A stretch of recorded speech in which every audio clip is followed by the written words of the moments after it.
ಕಾಯಕವೇ ಕೈಲಾಸ ಅಂದರೂ ಬಸವ, ಅದರಂತೆ ನಡೆದರೂ ನಡೆದಾಡೋ ದೈವ.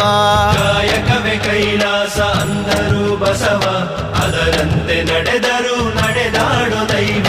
ಸಿದ್ಧಗಂಗಾ ಕ್ಷೇತ್ರವೇ ಪೂಜ್ಯರ ಉಸಿರು, ಪ್ರತಿ ಕಲ್ಲು ಹೇಳುತ್ತಿವೆ ಬುದ್ಧಿಯ ಹೆಸರು. ಸಿದ್ಧಗಂಗಾ ಕ್ಷೇತ್ರವೇ ಪೂಜ್ಯರ ಉಸಿರು, ಪ್ರತಿ ಕಲ್ಲು ಹೇಳುತ್ತಿವೆ ಬುದ್ಧಿಯ ಹೆಸರು. ಕಾಯಕವೇ ಕೈಲಾಸ ಅಂದರೂ ಬಸವ, ಅದರಂತೆ ನಡೆದರೂ ನಡೆದಾಡೋ ದೈವ. ಕಾಯಕವೇ ಕೈಲಾಸ ಅಂದರೂ ಬಸವ, ಅದರಂತೆ ನಡೆದರೂ ನಡೆದಾಡೋ ದೈವ.